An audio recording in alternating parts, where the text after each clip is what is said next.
Bonjour à toutes et tous. Nous nous retrouvons aujourd'hui pour une émission de la collection Les Causeries de la Culture. Alors cette émission s'intègre dans une série que nous avons dédiée au 110e anniversaire du musée Léon Dierx. Alors cette série, ce sont 3 émissions. La première était dédiée à la présentation du musée et de son histoire. La deuxième au riche patrimoine créole du musée et la troisième à la collection impressionniste. Aujourd'hui, nous vous offrons en quelque sorte une émission bonus, plus particulièrement dédiée au fonds Ambroise Vollard. En effet, si le musée Léon Dierx possède la plus grande collection française d'art moderne en dehors du territoire hexagonal, c'est en grande partie grâce au fonds Ambroise Vollard, que nous allons évoquer à présent avec Monsieur Bernard Leveneur, le directeur du musée Léon Dierx. Bonjour Monsieur Leveneur. Bonjour. Alors c'est à nouveau avec un immense plaisir que nous vous recevons pour évoquer cet aspect tout particulier de vos collections du musée. Alors pouvez-vous tout d'abord nous présenter Ambroise Vollard? Qui était-il? Alors, avant de vous présenter Ambroise, je dirais qu'Ambroise Vollard est le 4e personnage important dans l'histoire du musée. On a eu les Leblond, qu'on a découvert lors de la première séance, Léon Dierx, qui a donné son nom au musée, et Ambroise Vollard, qui est un créole, un réunionnais. Il est né à l'île de la Réunion en 1868, il va mourir à Paris en 1939, et c'est certainement l'un des plus célèbres marchands de tableaux de la fin du 19e siècle et du début du XXe siècle. C'est quelqu'un qui est entré vivant dans la légende. Quand on parle d'Ambroise Vollard, quand l'histoire de l'art mentionne Ambroise Vollard, c'est tout de suite les grands noms comme Cézanne, Picasso, Lénabi, enfin qu'on va voir tout à l'heure. Mais en tout cas, c'est vraiment un personnage qui, par son nom, a fait en fait rayonner et fait connaître à l'international le musée Léon Dierx. Alors, qui était-il ?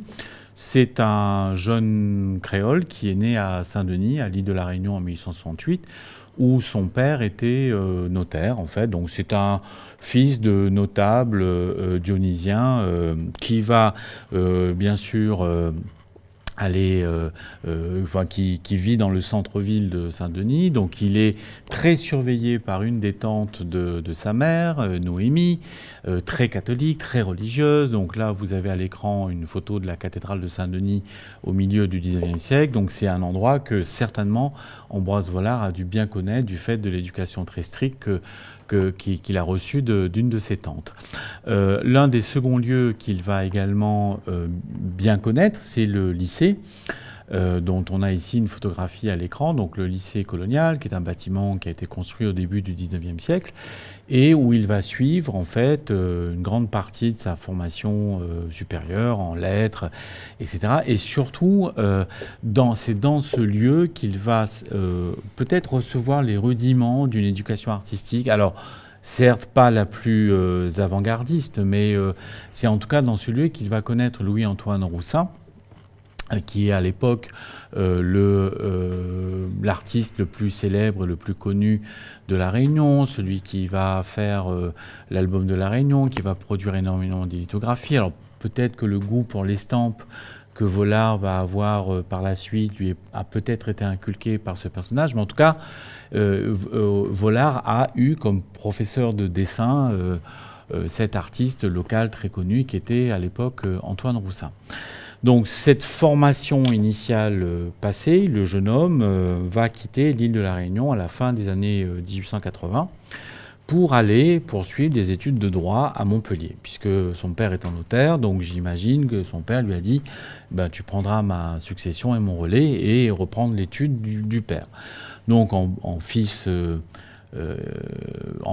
il va suivre ses études de droit où il va réussir la première année, la deuxième année, et au bout de ces deuxième années à Montpellier, au début des années 1890, il gagne Paris, il monte à Paris pour terminer sa formation en droit. Et là, la voie change et il annonce à son père qu'il va abandonner les études de droit. Et son père lui coupe immédiatement les vivres.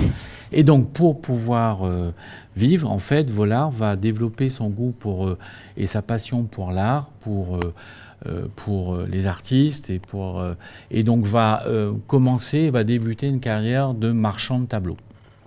D'abord, chez des marchands plutôt classiques et académiques qu'il va tout de suite abandonner pour fonder sa propre maison, pour créer son propre fonds de commerce, en fait, tout d'abord dans sa chambre de bonne, puis après dans une galerie qu'il va installer rue Laffitte, qui était la rue des marchands de tableaux au XIXe siècle, où tous les marchands s'installaient. Et en 1895, il va faire une bombe artistique, il va créer l'événement et il va contribuer à relancer la carrière d'un artiste qui s'appelle Paul Cézanne, que tout le monde avait oublié, qui était un artiste un peu perdu, oublié, reclus, qui vivait à Aix-en-Provence dans son atelier. Et le carton d'invitation que vous voyez sous vos yeux, qui est le carton d'une des expositions de Cézanne qu'il va faire, va propulser non seulement Cézanne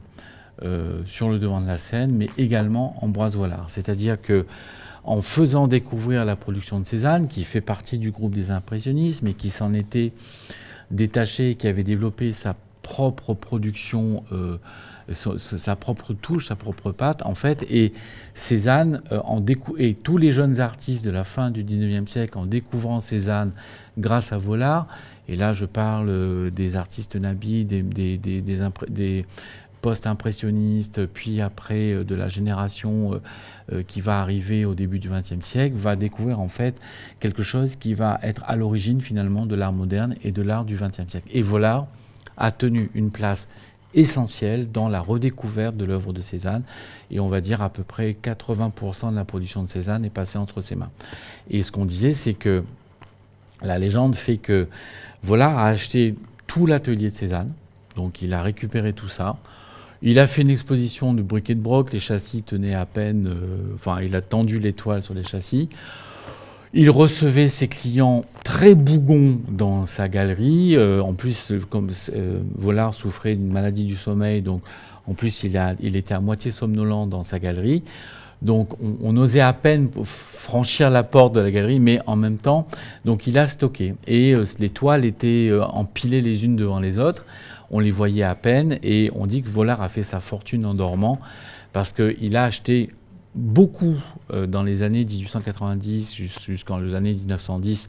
Il rachetait en bloc des ateliers entiers d'artistes très peu connus à l'époque.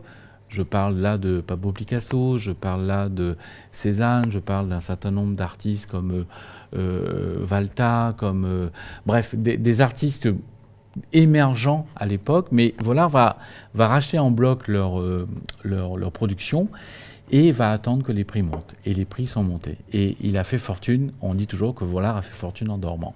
Et c'est un des aspects de sa carrière. Oui, d'ailleurs, alors ça, c'est quand même une histoire extraordinaire, et c'est vrai que son amitié avec Paul Cézanne a redonné en plus un deuxième élan à la carrière de Cézanne, et ça a été vraiment un bel événement. Parmi les valeurs sûres qu'il va acquérir, on trouve Gustave Caillebotte.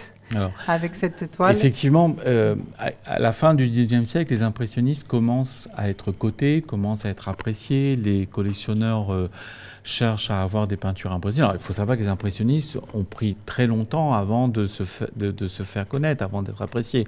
Donc, à la fin du XIXe siècle, Vollard, en bon marchand, en fait, va tenter d'acquérir des œuvres impressionnistes. Alors, il va les acheter en vente chez Drouot, il va aller voir la veuve de Manet, et une de ses premières expositions va être aussi les dessins de Manet, donc il va les faire connaître.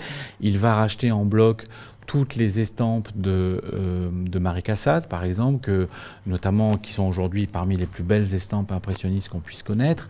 Et il va effectivement acquérir, et là on voit sur l'écran une des œuvres majeures de la donation Vollard, en fait, qui est le tableau de Gustave Caillebotte, qui est un tableau de la fin de la vie de Gustave Caillebotte. Et on sait que Gustave Caillebotte, avec Renoir, Monet, Manet, Degas, Sisley, Marie Cassatt, fait partie du groupe des impressionnistes. Et cette toile est vraiment très caractéristique de la touche des impressionnistes, la luminosité, la touche qui suggère, la touche par petits points, enfin presque en couleur pure. Donc on a vraiment là ici donc cette toile, il l'achète parce que les impressionnistes commencent à être appréciés. Donc lui, en bon marchand, il va avoir un... Et c'est comme ça qu'il va voir aussi Marie Cassatt. Et le pastel que l'on a sous les yeux, qui a un portrait de femme et qui est signé de Marie Cassatt, fait partie des œuvres qui sont arrivées en 1947. Un des peintres avec qui est un des derniers de sa génération des impressionnistes, donc c'est Auguste Renoir. Donc Vollard va devenir son ami, Vollard va écrire un livre sur lui, va promouvoir, va acheter certains de ses tableaux, et le dessin qui est sous vos yeux, qui est un dessin de Baigneuse, est en fait une étude préparatoire à une lithographie que Vollard va éditer par la suite, en 1898. Et le musée Londiers possède plusieurs estampes, plusieurs lithographies en couleur que Vollard va éditer, et également une petite sculpture très importante, parce que c'est Vollard qui va inciter Renoir à faire de la sculpture lorsque Renoir va avoir les mains perclues de rhumatisme. Il va dire, puisque tu ne peux plus peindre, en fait, ou peindre avec difficulté, essaye toi la sculpture. Et Vollard est à l'origine de la production sculptée et de certains chefs-d'œuvre de Renoir en sculpture. Et Vollard est derrière tout ça, en fait. Voilà. Oui, c'est vraiment étonnant, parce qu'Auguste Renoir a été très longtemps affilié au marchand Durand-Ruel, et c'est vrai que cette fin de vie avec Vollard qui développe d'autres aspects de son art, c'est assez étonnant. Vollard a été vraiment à ce marchand. En fait, en tant que marchand, il a vraiment demandé aux artistes. Bon, il achetait leurs œuvres, il les soutenait, il tentait de vendre leurs tableaux, mais il leur a demandé très souvent, et notamment de faire autre chose, de faire de l'estampe, de faire de la sculpture, de faire de la céramique, et tout ça bien souvent à fond perdu, parce que c'est des trucs qui ne vont pas marcher, enfin qui ne vont pas avoir un grand succès commercial, mais qui aujourd'hui, avec le recul, et sont des pièces qui sont extrêmement recherchées par les collectionneurs et par les musées. Alors, on va parler d'une autre école et d'un de ses chefs de file, c'est peut-être l'école de Pont-Aven. Oui, alors, parmi les artistes que Vollard va soutenir se trouve Paul Gauguin. Et la relation entre Paul Gauguin et Ambroise Vollard est orageuse, très très orageuse.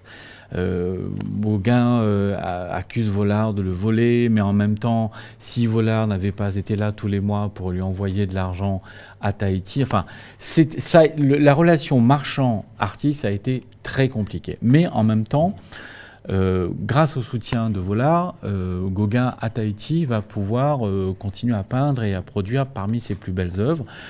Une partie de la période tahitienne de Gauguin est passée entre les mains de Vollard, notamment une très grande toile qui est, je crois, Qui sommes-nous, où allons-nous, enfin, Qui sommes-nous, où sommes-nous, où allons-nous, enfin, une de ces toiles les plus célèbres est passée entre les mains de Vollard, et c'est Vollard qui va aussi promouvoir aussi Gauguin, difficilement, parce que Gauguin, période tahitienne, au moment où ces tableaux sont exposés, sont difficilement appréciés par le public. Mais en même temps, il les a eus en main. Et le musée Landiax n'a pas, malheureusement, de peinture de Gauguin, mais on a deux dessins, notamment l'appel que vous voyez à l'écran, qui est ce qu'on appelle un monotype, c'est-à-dire que c'est un dessin qui a été fait sur une plaque de zinc, et ensuite imprimé sur du papier. Donc c'est à la fois une impression, mais en même temps une œuvre d'art unique, puisque l'encre ne peut produire, enfin l'impression ne peut produire qu'un seul résultat, en fait. Et ça, c'est un détail d'un tableau de la période tahitienne, et dont on a le monotype dans les collections. On a également un autre dessin d'un tableau qui évoque plutôt la période bretonne, qui est ces baigneuses à Dieppe, qu'on voit à l'écran. Voilà, c'est les baigneuses à Dieppe, donc, qui est en fait un dessin intéressant parce que c'est une double face. Et au revers de ce dessin, on a plein de petites esquisses sur la période antillaise de Gauguin. Il ne faut pas oublier que Gauguin, c'est celui qui va chercher à aller de plus en plus vers d'autres sources d'inspiration, vers d'autres lieux, donc vers le japonisme, vers les îles, vers l'exotisme, etc., etc. Et il a tenté aux Antilles, il a voulu aussi s'installer à Madagascar. On a pu avoir de très magnifiques tableaux, mais plutôt que Madagascar, il est allé plutôt aux Antilles, dans le Pacifique et dans les îles du Pacifique. Alors, autre personne importante de l'école de Pont-Aven, c'est Émile Bernard. Oui. Alors, on a une seule toile d'Émile Bernard, mais une très bonne toile de la bonne période d'Émile Bernard, parce qu'il faut savoir qu'au début du XXe siècle, Émile Bernard revient à une facture beaucoup plus classique, à des sujets beaucoup plus inspirés par les maîtres du XVIIe ou du XVIIIe siècle, tandis que le tableau que vous voyez à l'écran, en fait, est qui s'appelle Maison au fond d'un parc, donc c'est probablement à l'occasion du second séjour d'Émile Bernard en Bretagne, et là, vous avez ici une touche qui peut évoquer celle de Cézanne, mais surtout ce cloisonnement qui s'amorce et qui, Émile Bernard et Paul Gauguin ayant inventé à Pont-Aven en fait une peinture faite de rapports de couleurs entre elles et de couleurs qui sont cloisonnées, c'est-à-dire qu'ils ne se mélangent pas. Et là, vous voyez que l'ombre de l'arbre est cernée, le toit est cerné, le nuage est cerné. Ce n'est pas encore tout à fait une œuvre vraiment très cloisonniste, mais elle évoque ce qui va se faire après, et notamment dans cette année 1888 où Gauguin va peindre le serment, la vision après le sermon, et Émile Bernard va peindre Bretonne dans une prairie, qui sont les deux œuvres fondamentales qui vont donner naissance au courant cloisonniste et qui surtout va influencer les nabis plus tard. Là, on va passer en revue aussi d'autres artistes impressionnistes du musée Léon Dierks. Alors,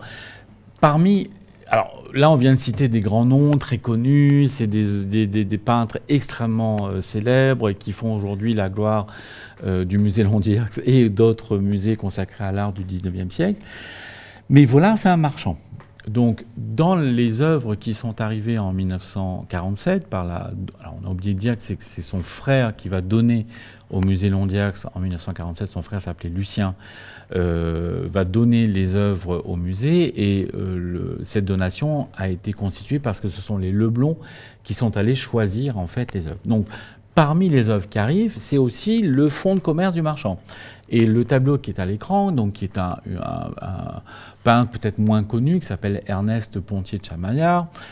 On est là encore dans la mouvance de l'école de Pont-Aven. C'est une toile plutôt de facture impressionniste.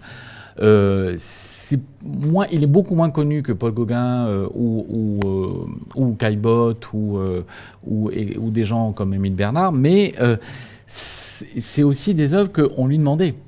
C'est-à-dire qu'un marchand se doit d'avoir dans son fonds de commerce, en fait, ce qui intéresse sa clientèle. Donc là, on a une œuvre d'Ernest Pontier de Chamaillard. Après, on a une autre œuvre d'un autre artiste qui s'appelle Maurice Elliott, qui a eu une certaine renommée à l'époque. Il y a eu une clientèle qui a apprécié les tableaux de Maurice Elliott. Et on a dans les collections 2 tableaux de cet artiste où on voit qu'il s'inscrit dans la mouvance des impressionnistes, peinture claire, touche suggestive, paysage, etc. Donc vraiment, c'est aussi ça vous montre en fait toute l'étendue des œuvres qu'il y avait dans le fond du marchand. Voilà. Et on terminera par une œuvre qui est intéressante parce qu'on n'a pas les coquelicots de Manet, mais on a les coquelicots de Seurat, qui est aussi une œuvre qui est arrivée avec la donation. Voilà, et on voit par cette œuvre qui est une œuvre qui relève de l'impressionnisme, en fait, un peintre moins connu que les autres, mais en tout cas,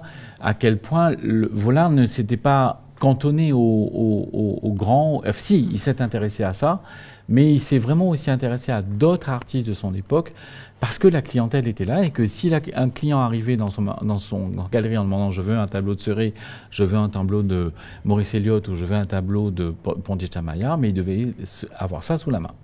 Ah oui, c'est un véritable travail de marchand de tableaux, et c'est vraiment très étonnant. Alors, il va s'intéresser à des tas de courants novateurs, au rang desquels se trouvent les nabis. Mmh.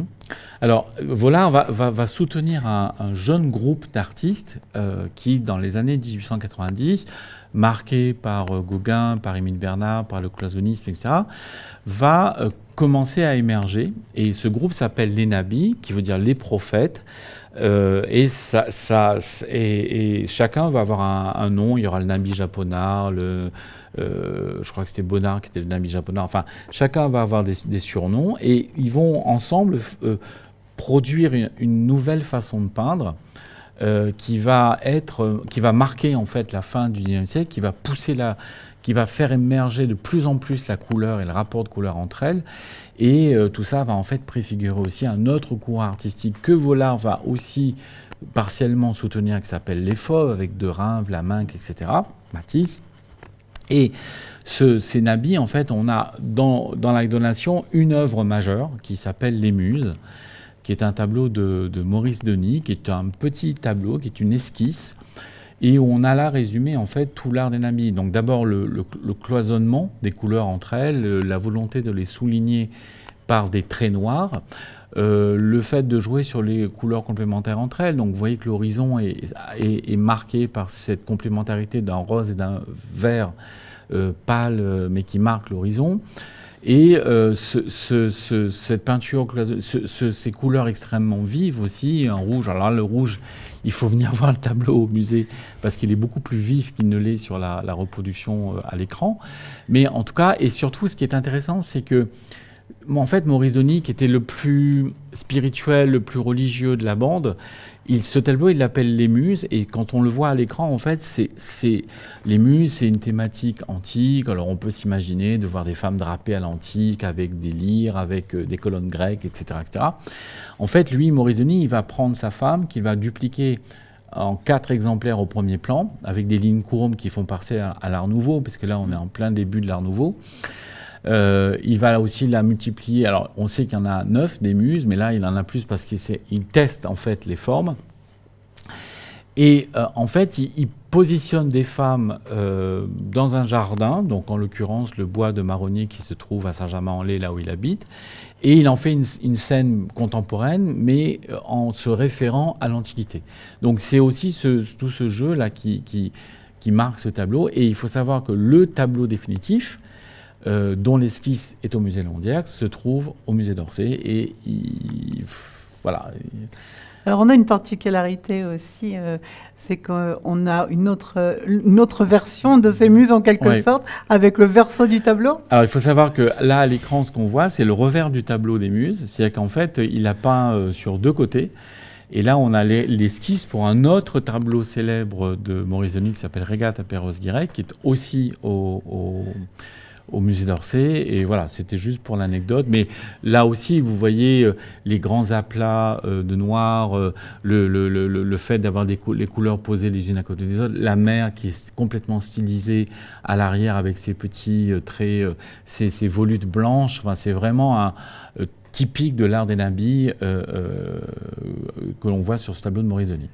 Alors, autre archétype des nabis, Édouard Vuillard. Alors, Vuillard aussi, qui a été un des artistes soutenus par Ambroise Vollard. Alors là, ce qu'on voit à l'écran, c'est pas un tableau, mais c'est une lithographie que Vollard lui a commandée. Mais vous revoyez toujours ces taches et ce côté très suggestif des formes et cette thématique aussi très nabi qui est la thématique urbaine où on s'intéresse aux scènes de vie quotidienne. Alors, il y a les scènes intimes et également les scènes de vie quotidienne, le rapport à Paris que ces artistes fréquentent beaucoup. Et un des artistes également que Vollard va soutenir, c'est Félix Vallotton, qui est un Suisse, dont on a ici une gravure sur bois, enfin, qui fait partie de la donation Vollard. Et cette gravure est intéressante parce qu'elle est très, le thème est très typique des nabis. Donc on est dans ces scènes d'intérieur, dans ces atmosphères très confinées, et cette stylisation des formes, cette opposition très simple de noir et de blanc qui finalement fait tout la spécificité des gravures de Vallotton au fin 19e, début 20e, et que Vollard va également vendre dans sa galerie. Très bien. Alors, nous allons passer à une autre activité très importante à présent de Vollard, c'est l'édition d'art. Alors là, on a une véritable activité débordante et une spécialité de Vollard. Vollard est marchand de tableaux, donc il va acheter, il va aller voir les artistes, il achète au vendange. Enfin, bref, il vend des tableaux. Mais ce que l'on sait aussi de lui, c'est que Vollard va avoir une place essentielle et capitale dans l'édition de ce qu'on appelle l'estampe d'art, c'est-à-dire des estampes faites par des artistes, signées, numérotées, éditées à un nombre d'exemplaires limité, donc ce qu'aujourd'hui on connaît encore en fait. Et Vollard va faire partie de ces éditeurs d'art. Alors il n'est pas le seul, il y en a eu d'autres avant lui, il y en a eu après lui, mais ce qui est intéressant, c'est que Vollard va demander aux artistes qu'il soutient, les nabis notamment, et d'autres artistes un peu en vogue et qui étaient plutôt célèbres à la fin du 19e siècle, au début du 20e siècle, de fabriquer des estampes, soit sous forme de lithographie couleur, de gravure, de gravure sur bois, etc., pour justement les rassembler dans des albums. Alors en 1896, 1897, 1898, il va faire ce qu'on appelle les albums des peintres graveurs, qui vont être un four commercial, ça ne va absolument pas marcher, mais Vollard va quand même les soutenir, va payer les imprimeurs, va payer les ateliers de lithographie, notamment Co, avec qui il travaillait, et il va demander à des artistes comme Bonnard, là on a à l'écran l'affiche de publicitaire du second album des peintres graveurs, qui a été fait par Pierre Bonnard, en fait. Donc on voit la date, le lieu, etc. Donc c'est des affiches qui servaient à faire la publicité pour les expositions que Vollard présentait dans sa galerie. Et donc il va demander à l'artiste, par exemple, il demande à Paul Cézanne, donc on le voit à l'écran. Donc là, ici, on a les grands baigneurs, en fait. Et il a fait les petits baigneurs et les grands baigneurs, qui est une lithographie de 1898 pour l'album qui n'a jamais sorti parce que ça n'a jamais marché économiquement. Mais vous avez ici, sur cette lithographie en couleur, l'art finalement résumé de Cézanne, à la fois la montagne Sainte-Victoire que l'on voit au second plan et la thématique des baigneurs que Cézanne va beaucoup développer en peinture et que l'on voit ici sous forme de lithographie couleur. Alors, autre lithographie que nous avons à présent.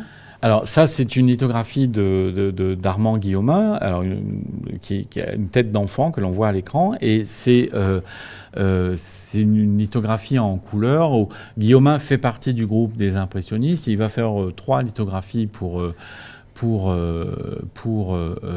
Ambroise Vollard. Et bon, voilà, c'est ce thème de l'enfance qui fait aussi partie des thématiques des impressionnistes que l'on voit ici sous forme de lithographie. Et surtout, là, c'est une lithographie qu'on a achetée récemment pour compléter justement le fond Vollard. Ça s'appelle Le Rocher Rouge de Guillaumin, qui est une lithographie de 1897, je crois, et qui est intéressante parce qui montre en fait l'influence du japonisme et l'influence des estampes japonaises en fait sur l'art de la lithographie aussi à la fin du 19e siècle. Et cette thématique du rocher, de la mer, qui est propre que l'on voit chez Guillaumin, que Renoir a également développé, que Monet a également développé en une série de peintures à la fin du 19e siècle. On a aussi un grand peintre aussi, c'est Sisley. Également Sisley, en fait, avec qui Vollard, comme on le voit à l'écran, va demander une lithographie qui s'appelle Les Oies. Donc il a fait plusieurs dessins et tableaux sur le même thème, et c'est la seule lithographie faite par Sisley. Et c'est Vollard qui l'a incité à faire cette lithographie. Donc cette lithographie est la seule lithographie connue de Sisley. Alors, autre auteur. Alors, pareil, là, on a aussi chez Cros, là, c'est une autre...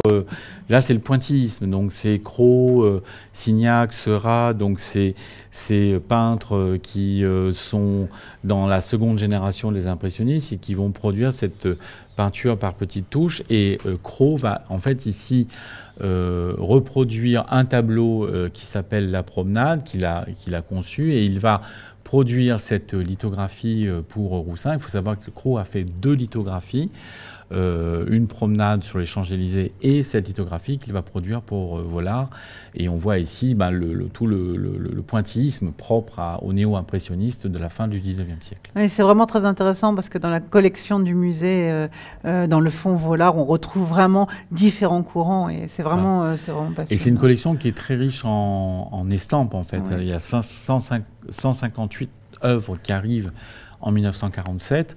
Mais parmi ces œuvres, il y a à peu près 80 œuvres sur papier. Alors malheureusement qu'on ne peut pas exposer pour des conditions de conservation en permanence, mais que le musée sort régulièrement. Alors, et surtout que l'on complète. C'est-à-dire que là, par exemple, ce paysage de Xavier Roussel, qui fait partie du groupe des Nabis, est une lithographie qu'on a achetée très récemment et que le département a acheté très récemment pour justement compléter le fond Vollard, et qui est une des lithographies de l'album de 1898, je crois. Tout comme le canotage de Pierre Bonnard, qui est aussi que l'on voit à l'écran, qui est aussi une œuvre que Vollard va commander à Pierre Bonnard, qui fait partie du groupe des Nabis. Et quand je vous dis, enfin là on a vu quelques personnalités assez célèbres, mais par exemple Charles Morin, qui est l'auteur de cette gravure, où on voit deux femmes nues, donc une gravure sur cuivre en couleur, peut-être moins connue que les autres. Mais pourquoi Vollard a-t-il demandé une gravure à Charles Morin? Parce que Charles Morin avait, à la fin du XIXe siècle, une certaine renommée dans le milieu de l'édition d'art et de l'estampe d'art de la fin du XIXe siècle. Il produisait beaucoup de lithographies en couleur. Et Vollard, en bon marchand, a intégré cet artiste à un de ses albums parce que justement, pour pouvoir justement s'attirer une clientèle ou intéresser une clientèle qui peut-être ne s'intéresserait pas à des Bonnard ou qui étaient encore des artistes pas très connus, mais peut-être à des Morin, donc pour pouvoir attirer la clientèle justement. Alors nous allons terminer cette émission avec un autre domaine de l'édition d'art qui est la sculpture. Alors, il faut savoir que Vollard va demander à ses artistes, il l'a fait avec les Nabis, il l'a fait avec d'autres artistes de la même période, mais Vollard est également un éditeur de bronze d'art.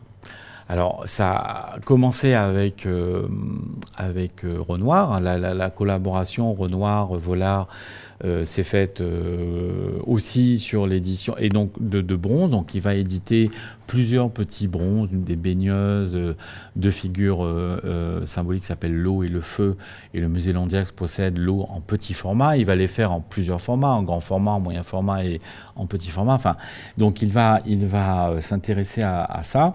Et donc Renoir, et comme on le voit à l'écran, il va également demander à Mayol, qui est un artiste qui commence à pointer du nez à la fin du XIXe siècle et que Vollard va remarquer, et il va lui demander, ça c'est un des tout premiers bronzes faits par Mayol, et c'est ce qui s'appelle les deux sorts. En fait, c'est une horloge. Il manque au niveau des mains le cadran de l'horloge, mais on sait que c'est une horloge qui a été éditée à peu près à 6 ou 7 exemplaires et qui fait partie de la donation. Donc on retrouve tout le modelé des femmes de Mayol, tout ce côté très charnu des femmes, et en même temps cette espèce de stylisation des formes. Et ce n'est peut-être pas l'œuvre la plus avant-gardiste de Mayol, mais en tout cas, Vollard, justement, pour faire connaître Mayol, dit faisons une horloge, comme ça permettra de séduire peut-être des collectionneurs un peu moins frileux, enfin un peu plus frileux que les autres, mais par cette horloge. Donc du coup, voilà, on est dans cette marge-là. Donc il a Renoir, il a Mayol, il va demander des céramiques aux Nabis, il va demander des céramiques à Marie Cassatt. Enfin bref, c'est vraiment... Et l'œuvre majeure que le musée possède, c'est une céramique de Gauguin qui s'appelle un masque de fauve sauvage, mais que des études récentes considèrent comme un autoportrait symbolique de Paul Gauguin. Alors il faut savoir que ce masque, on a cru comprendre d'après les textes et les archives que Gauguin l'a gardé jusqu'à la fin de sa vie. Alors il l'a fait dans les années fin des années 1890, lors d'un de ses derniers... Il était déjà installé dans le Pacifique, il est revenu temporairement à Paris et il a fabriqué ce masque à ce moment-là. Il l'a laissé à Vollard avant que Vollard ne lui renvoie ce masque à Tahiti et que ce masque revienne par la suite chez Vollard. Et en fait, ce masque, et comme on le voit à l'écran, il est intéressant parce que c'est vraiment la recherche du primitivisme que l'on voit chez Gauguin. Matériaux bruts, une terre à peine émaillée, ses cheveux bleus, ce visage un peu inquiétant. Et Gauguin demande à Vollard de l'éditer en bronze. Donc nous avons au musée Londiax, grâce à la donation Vollard de 1947, la version originale. Et le musée d'Orsay n'a que la copie de ce masque, puisque le masque en bronze se trouve, un des masques édités en bronze se trouve au musée d'Orsay, et le plâtre ayant servi à faire l'édition en bronze se trouve dans une collection privée aux États-Unis. Donc c'est aussi comment finalement ce masque nous relie à l'histoire de l'art, nous relie à vraiment cette histoire de l'art de la fin du XIXe siècle. Et cette donation Vollard est vraiment c'est la carte de visite du musée, c'est vraiment ce qui a été le plus important dans l'histoire des collections du musée Landias, que le musée essaie de compléter notamment par l'achat d'estampes. Mais je ne cesserai d'insister sur le fait que cette donation Vollard n'a pas été donnée par Ambroise Vollard lui-même, mais par son frère Lucien, mais que ceux qui ont constitué cette collection, c'est les deux créateurs du musée, Marius et Thierry Leblanc, qui sont allés choisir. Et quand ils ont choisi pour compléter les collections qu'ils avaient déjà constituées entre 1911 et 1917, afin de donner une cohérence aux collections du parcours permanent des collections du musée de Londiax. Bien, c'est ici que va s'achever cette magnifique promenade. Je vous remercie infiniment, Monsieur Le Veneur, de ces émissions d'une grande qualité et qui étaient passionnantes. Alors, nous allons vous laisser. Vous pouvez nous retrouver sur nos pages Facebook et YouTube. Et à très bientôt.